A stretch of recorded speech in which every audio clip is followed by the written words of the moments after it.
Russia Ukraine യുദ്ധം ഒരുപാട് കാലമായി ഇപ്പോൾ അവസാനിക്കൂ എന്ന് പറഞ്ഞ ഈ യുദ്ധം അതൊരു മഹായുദ്ധത്തിലേക്ക് ഒരുപക്ഷെ നീങ്ങാൻ സാധ്യതയുണ്ടെന്നും വെറൊരു മഹായുദ്ധമല്ലെന്നും രണ്ടാം ലോക മഹായുദ്ധത്തിന് ശേഷം നടക്കുന്ന ഏറ്റവും വലിയ യുദ്ധമായി ഇത് അതിർത്തി കടക്കാൻ പോകുന്നു എന്ന് വാണിംഗ് തന്നിരിക്കുന്നത് ഡെൻമാർക്കിൻ്റെ പ്രധാനമന്ത്രി മെറ്റെ ഫ്രെഡറിക് ആണ്.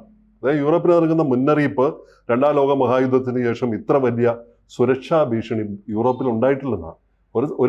ഒരു സൈഡിൽ ഡ്രോൺ ആക്രമണങ്ങൾ, ഹൈബ്രിഡ് ആക്രമണങ്ങൾ, ഡ്രോൺ വാർ എന്ന് പറയാവുന്ന രീതിയിലുള്ള കാര്യങ്ങൾ, ഒരുതരം അദൃശ്യ യുദ്ധമാണ് ഇപ്പോൾ ഉണ്ടായിക്കൊണ്ടിരിക്കുന്നത്. ഇതൊരു മൂന്നാം ലോക മഹായുദ്ധത്തിലേക്ക് കടക്കുമെന്ന് തോന്നുന്നുണ്ടോ മാഷിന്? അതിന് സാധ്യത കാണുന്നുണ്ട്. ഇതിപ്പോൾ യൂറോപ്യൻ യൂണിയൻ്റെ ഉച്ചകോടിയാണ് ഹേഗനിൽ കഴിഞ്ഞ വരാൻ പോകുന്ന ദിവസം. അതിൻ്റെ അധ്യക്ഷ പദവി ആയിരിക്കും ഇപ്പോൾ അതാത് രാജ്യങ്ങളാണ് അധ്യക്ഷത വഹിക്കുക. കോപ്പൻഹേഗൻ ഡെൻമാർക്കിൻ്റെ തലസ്ഥാനമാണല്ലോ. അപ്പോൾ അവിടെ അദ്ദേഹം പ്രധാനമന്ത്രി ചെയ്ത പ്രസംഗമാണ്, അല്ലെങ്കിൽ അതോടനുബന്ധിച്ച് പുറത്തിറക്കിയ റിലീസായിരിക്കണം അത്. ഇതിൻ്റെ ഈ യുദ്ധത്തിൻ്റെ ഇപ്പോൾ മൂന്നാം ലോക മഹായുദ്ധത്തിലേക്ക് വരുന്നു എന്നതിനേക്കാളും വലിയ ആശങ്ക അത് യുദ്ധത്തെക്കുറിച്ചുള്ള നമ്മുടെ മുൻധാരണകളൊക്കെ തിരുത്തി എഴുതുന്നു എന്നുള്ളതാണ്.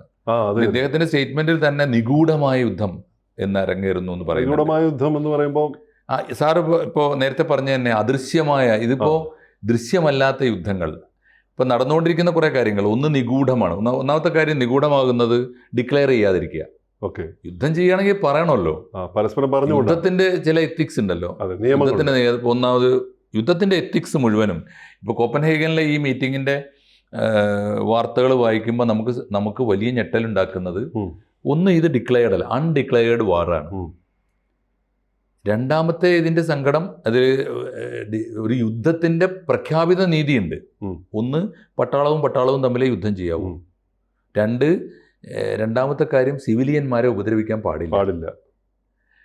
മൂന്നാമത്തേത്, ഈ യുദ്ധം പറയാതെ ചെയ്യുമ്പോൾ, മൂന്നാമത്തെ എൻ്റെ ഞെട്ടലുണ്ടാക്കുന്ന കാര്യം എന്താണെന്നറിയോ? ഇത് ചെയ്യുന്ന ആരാന്നാണ്? റഷ്യയാണ്. ഈ യുദ്ധക്കുറ്റങ്ങളൊക്കെ ഇപ്പം ഈ പറഞ്ഞ കാര്യങ്ങൾ പറയാതെ കൊല്ലുക, സിവിലിയന്മാരെ കൊല്ലുക, ഈ സ്ത്രീകളെയും കുട്ടികളെയും കൊല്ലുക, ഇതൊക്കെ യുദ്ധത്തിന് നീതിക്ക് നിരക്കുന്നതല്ല. ഇതൊക്കെ ചെയ്യുന്നത് റഷ്യയാണ്. തൊട്ട് മുമ്പ് നമ്മൾ മറന്നിട്ടില്ല, നമ്മുടെ ഓർമ്മയിൽ നിന്ന് മാഞ്ഞു പോയിട്ടില്ല, നമ്മുടെ കാഴ്ചയിൽ നിന്ന് മാഞ്ഞു പോകാത്തൊരു വാർത്തയുണ്ട്. ഇസ്രായേൽ ഫലസ്തീനിൽ ചെയ്യുന്ന ഇതൊക്കെ യുദ്ധക്കുറ്റമാണ് എന്ന് പ്രഖ്യാപിച്ച രാജ്യമാണ് റഷ്യ. കറക്റ്റ്. അവൻ ചെയ്യുമ്പോൾ തെറ്റും ഇവൻ ചെയ്യുമ്പോൾ ശരിയാകുന്നത് എങ്ങനെയാണ്? എനിക്ക് തോന്നുന്നത് ഈ അധിനിവേശത്തിനെതിരായി വലിയ നിലപാട് ലോകത്തിലെടുത്ത രാജ്യമാണ് സത്യത്തിൽ സാമ്രാജ്യത്വ വിരുദ്ധമായ. ഇപ്പോൾ ഒരു ഭാഗത്ത് സാമ്രാജ്യത്വ ശക്തികളും മറുഭാഗത്ത് സോഷ്യലിസ്റ്റ് രാഷ്ട്ര കൂട്ടായ്മയായിരുന്നല്ലോ, അതിൻ്റെ ഭാഗമായിരുന്നല്ലോ സോവിയറ്റ് യൂണിയൻ, ചൈനയൊക്കെ. അപ്പോൾ ഇത്തരം രാജ്യങ്ങൾ വലിയ തോതിൽ അധിനിവേശം നടത്തുന്നു. പിന്നെ ഈ നിഗൂഢ യുദ്ധങ്ങളുടെ ഭാഗമായിട്ട് ഈ ഹൈബ്രിഡ് വാറിൻ്റെ ഒരു കാര്യം ആലോചിച്ചു. നമുക്ക് പണ്ട് സ്വപ്നം കാണാം, ഇനിയൊരു മൂന്നാം ലോക മഹായുദ്ധം വന്നാൽ ഹൈബ്രിഡ് ആയിരിക്കും. നമ്മുടെ ആകാശത്തൂടെ വിമാനം വന്നിട്ട് ബോംബിട്ട് പോവുകയല്ല ഉണ്ടാവുക. ഒരുപക്ഷെ സാറിൻ്റെ കമ്പ്യൂട്ടറിലായിരിക്കും സാറിൻ്റെ ബോംബ് വരിക. സൈബർ വാറാണ്. അതാണ് ഇതിൻ്റെ ഒന്നാമത്തെ പ്രത്യേകത. സൈബർ വാറാണ്. വേറൊന്ന് ഡ്രോൺ വാറുകളാണ്. അതും ഡിക്ലെയർഡ് അല്ല. അവിടെയും ഈ നിഗൂഢം എന്ന് പറയുന്നത് എന്താ? ഈ കഴിഞ്ഞ കുറച്ച് കാലമായിട്ട് നമ്മളിപ്പോൾ ഈ ജിയോ പൊളിറ്റിക്സിൽ വന്ന ചേഞ്ചിൽ നമ്മൾ തന്നെ ചർച്ച ചെയ്ത കുറേ കാര്യങ്ങളുണ്ട്. ബ്രിട്ടൻ്റെ അതിർത്തിക്കകത്ത് കഴിഞ്ഞ 5 കൊല്ലത്തിനുള്ളിൽ 10,000-ഓളം ഡ്രോണുകൾ ചെന്ന് വീണിട്ടുണ്ട്. ഒക്കെ റഷ്യയുടേതാണ്. എന്നാൽ റഷ്യ അറിഞ്ഞിട്ടില്ല. അയ്യോ, പരീക്ഷണം നടത്തിയ ഡെൻമാർക്കിൽ വേണം. നേർക്കുനേരെ, പോളണ്ടിനോട് നേർക്കുനേരെ പറഞ്ഞിട്ടാണ്. പറയാത്ത ആക്രമണമാണ് ഡെൻമാർക്കിൽ നടന്നത്. ഞങ്ങളാണ് ഇപ്പോഴും ഏറ്റിട്ടില്ല, അവര് ഓൺ ചെയ്തില്ലല്ലോ. റഷ്യ പറഞ്ഞിട്ടില്ല ഞങ്ങളാണെന്ന്. എന്നാൽ വന്നത് മുഴുവൻ റഷ്യൻ ആയുധങ്ങളാണ് വന്നത്. വേറൊന്ന് എസ്റ്റോണിയയോട് പക്ഷേ കോമൺ ആയിട്ട് അവരൊന്ന് പറഞ്ഞിരുന്നു, ഞങ്ങൾ നിങ്ങളെ ആക്രമിക്കാൻ വരുന്നുണ്ട്. ഒന്ന് ആലോചിച്ച് നോക്കൂ. അത് റഷ്യയുടെ സാമ്രാജ്യത്വ സ്വപ്നങ്ങളുടെ ഭാഗമാണ്. അപ്പോൾ ഈ ബാൾട്ടിക് രാജ്യങ്ങൾ എന്ന് പറഞ്ഞാൽ എസ്റ്റോണിയ, ലാത്വിയ, ലിത്വാനിയ, ഈ 3 രാജ്യങ്ങളെ ഞങ്ങൾക്ക് വേണമെന്ന് റഷ്യ, അങ്ങനെയുള്ളോ, ഞങ്ങളിങ്ങോട്ട് എടുക്കാൻ പോവാന്നൊക്കെ പറയും പോലെ പറഞ്ഞിട്ടുണ്ടായിരുന്നു റഷ്യ. അപ്പോൾ ഇങ്ങനെയൊക്കെയാണ്. വേറൊന്ന്, അങ്ങനെ പറയാതെയാണ് ഇപ്പൊ ഈ ഹൈബ്രിഡ് യുദ്ധം. അതെ, പറയാതെയാണ് എന്നുള്ളതാണ് ഇതിൻ്റെ ഏറ്റവും വലിയ അപകടം. അതുകൊണ്ട് മൂന്നാം ലോക മഹായുദ്ധം വരുന്നുവോ എന്ന് ഇപ്പം ഞാനും റോബിൻജിയും ഡിസ്കസ് ചെയ്യുമ്പോൾ ഒരു പക്ഷേ മൂന്നാം ലോക യുദ്ധം അങ്ങനെയൊന്നുമില്ല മാഷെ, മൂന്നാം ലോക യുദ്ധമാണ് നടന്നുകൊണ്ടിരിക്കുന്നു, അങ്ങനെ പറയേണ്ടി വരും. തുടങ്ങിക്കഴിഞ്ഞിരിക്കുന്നു എന്ന് പറയേണ്ടത്. എപ്പോഴാണ് തുടങ്ങിയത് നമുക്കറിയാൻ പറ്റില്ല. അതാണ് പ്രധാനപ്പെട്ട കാര്യം. വേറൊന്ന് ഇതിൻ്റെ ഭാഗമായിട്ട് നടക്കുന്ന ഒന്ന് ഈ സൈബർ അറ്റാക്ക്, വേറൊന്ന് ഈ സിഗ്നൽ ജാമിംഗ് ഉണ്ടല്ലോ, അതിനേക്കാൾ അപകടം എന്താണെന്ന് ആലോചിച്ച് നോക്കൂ റോബിൻജി. ഒരു കാര്യം, ലോകത്തിൽ ഓടുന്ന വിമാനങ്ങൾ, ഈവൻ നമ്മുടെ കടലുകളിൽ സഞ്ചരിക്കുന്ന കപ്പലുകൾ, നമ്മുടെ ഏറ്റവും ചുരുങ്ങിയത് നമ്മുടെ തീവണ്ടികൾക്ക് പോലും സിഗ്നൽ കിട്ടിയില്ലെങ്കിൽ എന്തിനു കൊള്ളാം. എല്ലാ സിഗ്നലും, നിങ്ങൾ ഉദ്ദേശിക്കുന്ന ഏത് സിഗ്നലും, ലോകത്തിലെ ഏത് ആകാശത്തും ബഹിരാകാശത്തും ഓടുന്ന റോക്കറ്റുകൾക്കുൾപ്പെടെ സിഗ്നലുകൾ ജാം ആക്കാനുള്ള സംവിധാനം ഇവരുടെ കയ്യിലുണ്ട്. അതിലൊട്ടും മോശമല്ലാത്ത സൗകര്യങ്ങളുള്ള ഒരു രാജ്യമാണ് റഷ്യ. റഷ്യ തീരുമാനിച്ചാൽ ലോകത്തിൽ സിഗ്നൽ ഇല്ലാതെ ഒരു കപ്പൽ ഓടില്ല, നടുക്കടലിൽ നട്ടം തിരിയും ഒരു കപ്പലും. വിമാനങ്ങൾക്ക് സിഗ്നൽ കിട്ടാതിരുന്ന എന്താ സ്ഥിതി? ലാൻഡ് ചെയ്യാൻ പറ്റില്ല, അങ്ങനെയാണല്ലോ എല്ലാ പ്രശ്നങ്ങളും ഉണ്ട്. അതായത് നേരെ വിപരീതം എന്താണെന്ന് വെച്ചാൽ ഈ യൂറോപ്യൻ രാജ്യങ്ങൾക്ക് പകരം ഈ സിഗ്നൽ സംവിധാനങ്ങൾ കണ്ടെത്താനുള്ള സംവിധാനങ്ങൾ കുറവാണ്, ആയുധങ്ങളുടെ പോരായ്മകളുണ്ട്. അതെ, തീർച്ചയായും. ഈ സിഗ്നൽ സംവിധാനങ്ങൾ കണ്ടെത്താനുള്ള സംവിധാനം അത് ഇവർക്ക് അറിയാമെന്നേ, അത് ഇവർക്ക് റഷ്യക്ക് കൃത്യമായിട്ട് അറിയാം. വേറൊന്ന് എനിക്കിതിൽ സങ്കടം തോന്നിയ കാര്യം, ഞാൻ ആ വാർത്ത ഡീറ്റെയിൽ ആയിട്ട് വായിച്ചു നോക്കിയപ്പോൾ തോന്നിയൊരു സങ്കടം എന്താ വെച്ചാൽ, ഈ ചരിത്രത്തിൽ സമീപകാലത്ത് തുടങ്ങിയതാണ് രണ്ടാം ലോക മഹായുദ്ധം കാണിച്ച ഏറ്റവും ഹീനമായ മാതൃക എന്താണെന്നറിയോ? ഒരു രാജ്യത്തിൻ്റെ സാംസ്കാരിക സമ്പത്ത് തകർക്കുക. ഉദാഹരണത്തിന്, ഒരു കെമിക്കൽ ബോംബ് ഇട്ടാൽ നമുക്ക് പേടിക്കാനില്ല. കെമിക്കൽ ബോംബ് എന്നൊരു ജീവനുള്ളതിനെ മാത്രമേ കൊല്ലുകയുള്ളൂ. എന്തിനാണ് നൂറ്റാണ്ടുകൾ കൊണ്ട് ഒരു രാജ്യം പടുത്തുയർത്തിയ സാംസ്കാരികമായ ചിഹ്നങ്ങൾ, അഫ്ഗാനിൽ എന്തുമാത്രം തകർത്തു, എന്തുമാത്രം തകർക്കപ്പെട്ടു. ഇപ്പോൾ ഏറ്റവും ഒടുവിൽ നമ്മളത് കണ്ടതാണ്, ഇതിപ്പോൾ ഇറാഖിൽ തകർക്കപ്പെട്ടു ധാരാളമായിട്ട്. ഇപ്പോൾ ഇതിൽ എനിക്ക് ഏറ്റവും സങ്കടം തോന്നിയത്, റഷ്യ ഏറ്റവും കൂടുതൽ ആക്രമണം നടത്തിയത് കീവിലാണ് എന്ന് പറഞ്ഞാൽ നമുക്കത് എനിക്ക് അത്ര അതിൻ്റെ ഒരു ഇമ്പോർട്ടൻസ് ഞാൻ അത്ര ശ്രദ്ധിച്ചിട്ടില്ല. പക്ഷേ ഒഡേസയെ തകർത്തു എന്ന് പറഞ്ഞു. ഒഡേസ നമ്മുടെയൊക്കെ ഓർമ്മയിലുണ്ടല്ലോ. ഒഡേസ ജോണിൻ്റെ ഒരു സ്വപ്ന തുല്യമായ പേരാണ്. Odessa films. അതായത് ജോൺ എന്ന പേരിട്ടപ്പോൾ പറഞ്ഞിട്ടുണ്ട്, എന്നെ ഇത്രമേൽ മോഹിപ്പിച്ചൊരു നാടില്ല. കാരണം ലോകത്തിൽ തിയേറ്റർ കൾച്ചർ ആദ്യം വന്നത് അവിടെയാണ്. ഈ മ്യൂറൽസിലെ നമ്മൾ എന്തായാലും പറയാ, ചുവർചിത്രങ്ങളുടെ ഒഡേസയിൽ അദ്ദേഹം തന്നെ പറഞ്ഞ് ഞാൻ കേട്ടിട്ടുണ്ട്. ഞങ്ങളൊക്കെ ആ ഫറൂഖ് കോളേജിൻ്റെ അടുത്തൊരു ഫറൂഖ് ആർട്സ് കോളേജ് ഉണ്ടായിരുന്നു. ഞാൻ ഫറൂഖ് കോളേജ് പഠിക്കുന്ന കാലത്ത് ജോണിൻ്റെ കള്ളു കുടിച്ചിട്ടുള്ള പെർഫോമൻസ് കാണാൻ വേണ്ടി ഞങ്ങളൊക്കെ അവിടെ പോയി കുട്ടികൾ. അപ്പോൾ ജോൺ അവിടെ പറയുന്നത് കേട്ടിട്ടുണ്ട്, ഈ ആർക്ക് അറിയാമോ ഒഡേസയുടെ വില അറിയാമോ എന്ന് പറഞ്ഞത്, ഒഡേസയിലെ തെരുവിൽ നിങ്ങൾക്കൊരു ചിത്രം കാണാതെ ഒരു മിനിറ്റ് നടക്കാൻ കഴിയില്ല. ഈ ജോൺ എന്ന് പറയുമ്പോൾ പ്രേക്ഷകർ വിചാരിക്കും ഏത് ജോണാണ്? ജോൺ എബ്രഹാം തീർച്ചയായിട്ടും. അപ്പോൾ ഞാൻ പറയുന്നത് ഒഡേസ ആ നഗരം ചുമർ ചിത്രങ്ങളുടെ, നിങ്ങൾ നടക്കുമ്പോൾ, അതാ ജോൺ എന്ന് പറയുന്നത് ഞാൻ കേട്ടിട്ടുണ്ട്, നിങ്ങൾക്ക് 1 കിലോമീറ്ററിനകത്ത് 4 സ്ട്രീറ്റ് തിയേറ്റേഴ്സ് കാണാൻ പറ്റും. തിയേറ്റേഴ്സ് ലൈവ് തിയേറ്ററാണ്, ഓപ്പറ തിയേറ്റർ, ഡ്രാമയുടെ തിയേറ്റർ, അങ്ങനെ തിയേറ്റേഴ്സ്, മഹത്തായ കളിയരങ്ങുകളാണ്. അത് മുഴുവൻ തകർക്കുക. എനിക്ക് തോന്നുന്നു ഈ അങ്ങനെ ഉണ്ടല്ലോ, സിവിലൈസേഷൻ തകർക്കുക, സംസ്കാരം തകർക്കുക, ആശുപത്രികൾ ഇത് ചെയ്യുന്നത്. കീവിലെ ആശുപത്രികൾ, അത് രണ്ടാമത്തെ കാര്യം. ഒന്നാമത്തെ കാര്യം സംസ്കാരം തകർക്കുന്നവരാണ്. അത് റീക്രിയേറ്റ് ചെയ്യാൻ പറ്റില്ല. റോബിൻജി, എങ്ങനെ ഉണ്ടാക്കാൻ പറ്റും? നമുക്ക് ഒഡേസ എന്ന് പറയുന്ന ഒരു നഗരത്തിനെ ഇനി എങ്ങനെ ഉണ്ടാക്കാൻ പറ്റില്ല. അപ്പോൾ ഇതാണ് ഒന്ന്. രണ്ടാമത്തെ കാര്യം, ആശുപത്രികൾ, രോഗികൾ, സ്ത്രീകള്, കുട്ടികള്, സിവിലിയൻസിനെ ആക്രമിക്കും, ഓപ്പറേഷൻ തിയേറ്ററുകൾ, എല്ലാം ദയനീയമാണ്. ഇതൊക്കെ ചെയ്യുമ്പോൾ, ഇതൊക്കെ ഇസ്രായേൽ ചെയ്യുമ്പോൾ തെറ്റാണെന്ന് പറയുന്നവരുമാണ് റഷ്യ. അതാണ് ഇതിൻ്റെ ഒരു പ്രശ്നം. അപ്പോൾ ഈ പോക്ക് പോയാൽ എങ്ങോട്ടാണ് ഇത് പോകുന്നത്? അല്ലെങ്കിൽ എനിക്ക് തോന്നുന്നത് ഒരു അൺഡിക്ലെയർഡ് വാർ എന്ന് പറഞ്ഞാൽ നിഗൂഢമായൊരു യുദ്ധം, ഒരു സീക്രട്ട് വാർ. എന്നാലോ ഇതിന്റെ ഒന്നും ഉത്തരവാദിത്തം ഏറ്റെടുക്കാൻ ആരുമില്ല. അതിനാണ് ഈ ഹൈബ്രിഡ് വാർ എന്ന് പറയുന്നത്. കോപ്പൻഹാഗനിലെ ഈ യൂറോപ്യൻ യൂണിയന്റെ ഉച്ചകോടി നടക്കുമ്പോൾ, ഉച്ചകോടിയിൽ ഈ സാഹചര്യം അടിയന്തരമായി നേരിടാനുള്ള സംവിധാനങ്ങളെ കുറിച്ച് ആലോചിച്ചുകൊണ്ടിരിക്കുന്നു. യൂറോപ്യൻ യൂണിയന്റെ ഈ ആർട്ടിക്കിൾ 4 ഉണ്ടല്ലോ, അവരുടെ ഒരു ഭരണഘടനയിൽ പറയാറുണ്ട്, എല്ലാ വാർത്തയിലും കാണാതെ. ആർട്ടിക്കിൾ 4 എന്താണെന്ന് വെച്ചാൽ, യൂറോപ്യൻ യൂണിയനിലെ ഏതെങ്കിലും ഒരു അംഗരാജ്യത്തിന് നേരെ ഒരു ആക്രമണം നടന്നാൽ അടിയന്തരമായി യോഗം ചേർന്നിട്ട് എല്ലാ അംഗരാജ്യങ്ങളും കൂട്ടായി തിരിച്ചടിക്കണം. അത് തങ്ങൾക്ക് നേരെ നടന്ന ആക്രമണമായി കണക്കാക്കണം എന്നാണ് നിയമം. പക്ഷേ റഷ്യ കളിച്ച ആദ്യത്തെ കളി യൂറോപ്യൻ യൂണിയനിൽ പിളർപ്പുണ്ടാക്കുക എന്നുള്ളതാണ്. ഇപ്പോൾ യൂറോപ്യൻ യൂണിയനിൽ റഷ്യക്കെതിരെ തിരിച്ചടിക്കാൻ പോയാൽ, ഇപ്പോഴും ഇപ്പോൾ പറഞ്ഞ മാതിരി കൂടിയാലോചന മാത്രമേ നടക്കുന്നുള്ളൂ. തിരിച്ചടിക്കാൻ അവർ പറയുന്നത് ഡ്രോൺ വാൾ എന്നൊക്കെ പേരിട്ടുണ്ട്.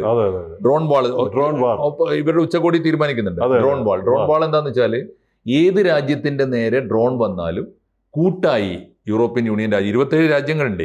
ഇവർ കൂട്ടായി പ്രതിരോധിക്കാനുള്ള ഒരു സംവിധാനം ഉണ്ടാക്കുക. അതിനാണ് ഡ്രോൺ വാൾ. അത് ഒരു തീരുമാനമാണ്. പക്ഷെ ഉണ്ടാക്കുമോ എന്നൊക്കെ കണ്ടറിയണം. കാരണം എന്താണെന്ന് വെച്ചാൽ ആ കൂട്ടത്തിൽ പലർക്കും അഭിപ്രായ വ്യത്യാസമുണ്ട്.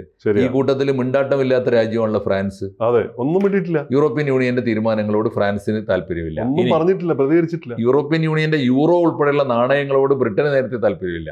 പല പ്രശ്നങ്ങളുണ്ട് അതിനകത്ത്. അപ്പൊ എന്താണെന്ന് വെച്ചാൽ അവരെ കൃത്യമായി അടർത്തിയെടുക്കുന്നതിൽ പിന്നെ അമേരിക്കക്ക് അനുകൂലവും റഷ്യക്ക് അനുകൂലവുമാക്കി യൂറോപ്യൻ യൂണിയനിൽ തന്നെ പിളർപ്പുണ്ടാക്കി. ഇപ്പോൾ ആലോചിച്ച് നോക്കൂ. ഇപ്പം അങ്ങനെയാണെങ്കിൽ റഷ്യ അല്ല ഈ ആക്രമണമൊക്കെ നടത്തുന്നത്. റഷ്യ ഇങ്ങനെയാണെങ്കിൽ യൂറോപ്യൻ യൂണിയന് എന്തെങ്കിലും ധാർമ്മികതയും ഈ പറഞ്ഞ ഉണ്ടാക്കി വെച്ച ഇവരുടെ ഭരണഘടനയിലും ഒരു കൂറുണ്ടെങ്കിൽ 3.5 കൊല്ലമായി ഉക്രൈൻ യുദ്ധം തുടങ്ങിയിട്ട്. പ്രതിരോധ നീക്കങ്ങളുടെ ഏകീകരണത്തിന് നല്ല തടസ്സമുണ്ട്. അതിനേക്കാൾ സങ്കടം, എൻ്റെ വലിയ സങ്കടം, നമ്മൾ വാർത്തകളിലൊന്നും ഒട്ടും കാണാത്തൊരു പ്രധാനപ്പെട്ട കാര്യം കൂടി കൂട്ടത്തിൽ പറയണം. ഈ ഐക്യരാഷ്ട്രസഭ ചത്തതിനൊക്കുമേ ജീവിച്ചിരിക്കരുത്. അതിൻ്റെ പിന്നെ ഐക്യരാഷ്ട്രസഭയുടെ തലവൻ ബാൻ കി മൂൺ എന്ന് പറഞ്ഞ വിദ്വാനെ കുറിച്ച് മാത്രമേ നമ്മൾ അവസാനം കേട്ടിട്ടുള്ളൂ. അല്ലേ? ഒരു പേര് അതിനുശേഷം ഉണ്ടോന്ന് പോലും ഇപ്പോൾ സംശയിക്കേണ്ടിയിരിക്കുന്നു. എനിക്ക് തോന്നുന്നത് ട്രംപ് പറഞ്ഞ ഒരു കാര്യം അത് പിരിച്ചുവിടണം എന്ന് പറഞ്ഞത് ഇപ്പോൾ അല്ല, അത് ശരിയാണ്. ആക്ഷൻ ഇല്ലെങ്കിൽ ഒരു കാര്യം മാത്രമല്ല, അതിൻ്റെ ഭരണഘടന അനുസരിച്ച് എന്തെല്ലാം കാര്യങ്ങൾ ചെയ്യാൻ പറ്റും. ഐക്യരാഷ്ട്രസഭയ്ക്ക് തന്നെ ഒരു പീസ് കീപ്പിംഗ് ഫോഴ്സ് ഉണ്ട്, സ്വന്തമായൊരു സേന. അത് വിനിയോഗിക്കേണ്ട സ്ഥലത്ത് വിനിയോഗിക്കണ്ടേ. പിന്നെ ഐക്യരാഷ്ട്രസഭയ്ക്ക് ഒരു കാര്യം ഷാർപ്പായിട്ട് പറയേണ്ടത് പറയണ്ടേ. അത് നടപ്പാക്കാൻ അംഗരാജ്യങ്ങളെ നിർബന്ധിക്കണ്ടേ. ഇല്ലെങ്കിൽ ഗ്ലോബൽ സോഷ്യൽ ബോയ്ക്കോട്ട് ചെയ്യണ്ടേ, രാജ്യങ്ങളെ ഒറ്റപ്പെടുത്തണ്ടേ. ഇതൊക്കെ ചെയ്യാനാണല്ലോ ഐക്യരാഷ്ട്രസഭ. അത് ചെയ്യാനൊന്നും കെൽപ്പില്ലാത്ത നോക്കൂത്തിയാക്കി. പക്ഷെ നോക്കൂത്തിയാക്കി മാറ്റിയതിൽ ആദ്യകാലത്ത് അമേരിക്കക്കോ പങ്കുണ്ട്. ഇപ്പൊ പക്ഷേ വന്ന് ഒന്നിനും കൊള്ളാതായി. ഇപ്പൊ അവർക്ക് ആവശ്യം വളർത്തിയിട്ട് നശിപ്പിച്ചു. ഇതാണ് അതിന്റെ സ്ഥിതി. പിന്നെ ഈ രണ്ടാമത്തെ കാര്യം, ഇതിൽ യുദ്ധത്തെക്കാളും ഭീകരമാണ് ലോകത്തിലെ ആഗോള കൂട്ടായ്മകളെ ഒക്കെ തകർത്തു എന്നുള്ളത്. ഇപ്പൊ യൂറോപ്യൻ യൂണിയൻ ഒന്നിച്ചു നിൽക്കുന്നില്ല ഒരാവശ്യം വന്നപ്പോൾ. പിന്നെ എന്തിനാണ് സംഘടന? UN കുറിച്ച് നമ്മൾ ചോദിച്ച ചോദ്യം ഇവർക്കും ബാധകമാണ്. Okay, NATO 32 രാജ്യങ്ങളുണ്ട്. ആരൊന്നിച്ച് നിൽക്കും? ഒരു പക്ഷേ വേറൊരു കാര്യമുണ്ട്. ചില ഗോപുരങ്ങൾ, ചില നാലുകെട്ടുകൾ ജീർണിച്ചു പോകുമ്പോൾ തകർന്നു പോയാൽ നല്ലതാണ്, പുതിയതൊന്നും ഉണ്ടാവുക. ആകെയുള്ള പ്രതീക്ഷ നമുക്ക് അതിന് പകരം ഈ ചോദ്യം വന്നല്ലോ, ഐക്യരാഷ്ട്രസഭയിൽ വന്ന ചോദ്യം ഉണ്ടല്ലോ. ഐക്യരാഷ്ട്രസഭയുടെ സെക്യൂരിറ്റി കൗൺസിലിൽ യൂറോ അമേരിക്കൻ രാജ്യങ്ങളല്ലേ ഉള്ളൂ. എന്നാൽ യൂറോപ്പിനും അമേരിക്കക്കും പുറത്ത് രോഗമില്ലേ എന്നൊരു ചോദ്യം വന്നല്ലോ. ഇപ്പോൾ കഴിഞ്ഞ ദിവസം റഷ്യ തന്നെ ചോദിച്ചു. ആ ചോദ്യമുണ്ട്. അപ്പോൾ പകരം ഈ പറഞ്ഞ ബ്രിക്സ് പോലുള്ള രാജ്യങ്ങൾ ഒക്കെ ഉണ്ടായി വരുന്നുണ്ട്. പക്ഷേ ബ്രിക്സ് പോലുള്ള രാജ്യങ്ങളിൽ എത്ര രാജ്യങ്ങളെ ഉൾപ്പെടുത്താൻ പറ്റും? എത്ര പേർക്ക് സംരക്ഷണം കൊടുക്കാൻ പറ്റും? എന്തായാലും ആശങ്ക വർദ്ധിക്കുകയാണ്. യൂറോപ്പ് യുദ്ധത്തിലേക്കാണോ നീങ്ങുന്നത്? ഉക്രൈൻ റഷ്യ സംഘർഷം അതിർത്തി കടക്കുന്നു എന്ന ഡാനിഷ് പ്രധാനമന്ത്രി മെറ്റെ ഫ്രെഡറിക് നൽകുന്ന മുന്നറിയിപ്പ് രണ്ടാം ലോക യുദ്ധത്തിന് ശേഷം, ഭാഷയിൽ പറഞ്ഞാൽ രണ്ടാം ലോക യുദ്ധത്തിന് ശേഷം മൂന്നാം ലോക യുദ്ധം വരുമെന്നല്ല, വന്നു കഴിഞ്ഞു എന്ന് തന്നെയാണ് കാണേണ്ടത്. അത് നടന്നുകൊണ്ടിരിക്കുന്നതാണ് കാണേണ്ടത്. ഈ ഹൈബ്രിഡ് യുദ്ധം, അദൃശ്യമായ യുദ്ധം, നിഗൂഢ യുദ്ധം എന്നൊക്കെ വിളിക്കാവുന്ന സൈബർ ആക്രമണങ്ങളെ അകമ്പടിയോടെ നടക്കുന്ന ഈ ഡ്രോൺ പറക്കലുകളും പല രാജ്യങ്ങളുടെ അതിർത്തികളിലും ഡെൻമാർക്കും പോളണ്ടും ഒക്കെ കടന്ന് സിഗ്നൽ ജാമിംഗ് അടക്കം നടത്തിക്കഴിഞ്ഞു റഷ്യ അത് നിഷേധിക്കുന്നുണ്ട്. ചില സ്ഥലങ്ങളിൽ അവരത് തങ്ങൾ ചെയ്തു എന്ന് ഏറ്റെടുക്കുന്നുമുണ്ട്. എങ്കിലും റഷ്യൻ സൈന്യം 2025 ഈ വാർത്താക്കുറിപ്പിൽ പറയുന്നത് 2025 സെപ്റ്റംബറിൽ 595 ഡ്രോൺ ആക്രമണങ്ങളും 48 മിസൈൽ ആക്രമണങ്ങളും നടത്തിയെന്നാണ്. ഒറ്റ മാസം കൊണ്ട് നടത്തിയതാണ്. ഇപ്പൊ കീവിലെ ആശുപത്രികൾക്ക് മാത്രമല്ല, അതിനോട് കൂടെ നമ്മൾ തന്നെ റിപ്പോർട്ട് ചെയ്തൊരു വാർത്ത ഉണ്ടായിരുന്നല്ലോ, നമ്മൾ തന്നെ ഡിസ്കസ് ചെയ്തിട്ടുണ്ട്. 7 ലക്ഷം സൈനികരെ റഷ്യ കൊണ്ടുപോയിട്ട് ഉക്രൈനിൽ മാത്രമായിട്ട് ആലോചിച്ചു നോക്കൂ. ആ കൊച്ചു രാജ്യത്ത് 7 ലക്ഷം സൈനികരെ പാർപ്പിച്ചാൽ ആ രാജ്യത്ത് പിന്നെ ആർക്ക് ജീവിക്കാൻ? അവിടെയുള്ള മനുഷ്യരെക്കാൾ കൂടുതൽ. അപ്പൊ ഈ കീവിലെ ആശുപത്രികൾക്ക് കേടുപറ്റി അവിടുത്തെ എല്ലാ സംവിധാനങ്ങളും റഷ്യ തകർത്തുകൊണ്ടിരിക്കുന്നു. അപ്പോൾ ഡ്രോൺ സംയോജിത ആക്രമണങ്ങൾ യൂറോപ്യൻ വ്യോമ സംവിധാനങ്ങളിലെ പിഴവുകൾ തുറന്നു കാട്ടുന്നുണ്ടെന്നാണ് ഈ വാർത്താക്കുറിപ്പ് പറയുന്നത്. സാഹചര്യം നേരിടാൻ കോപ്പൻഹേഗില് യൂറോപ്യൻ ഉച്ചകോടി കൂടിക്കൊണ്ടിരിക്കുന്നു. അവിടെ ഡ്രോൺ വാർ തടയാൻ വേണ്ടി ഡ്രോൺ വാൾ നിർമ്മിക്കാൻ ആലോചിക്കുന്നു. പക്ഷെ പദ്ധതി അതിന് കണ്ടെത്തൽ, ട്രാക്കിംഗ്, നശിപ്പിക്കൽ, അങ്ങനെ കുറേ കാര്യങ്ങളുണ്ട്. അതിനുള്ള ഉപകരണങ്ങൾ ഡ്രോൺ വാൾ അതിന് പേരിട്ടതാണ്. എല്ലാ രാജ്യങ്ങളും ചേർന്നിട്ട് ഏത് രാജ്യത്ത് ഡ്രോൺ വന്നാലും തടയാനുള്ള കോമൺ മൂവ്മെന്റ്. പക്ഷെ അതിനുള്ള ഉപകരണങ്ങൾ സംയുക്തമായി നൽകുമെന്ന് പറയുന്നുണ്ടെങ്കിലും ഈ പ്രതിസന്ധി ഉണ്ട്.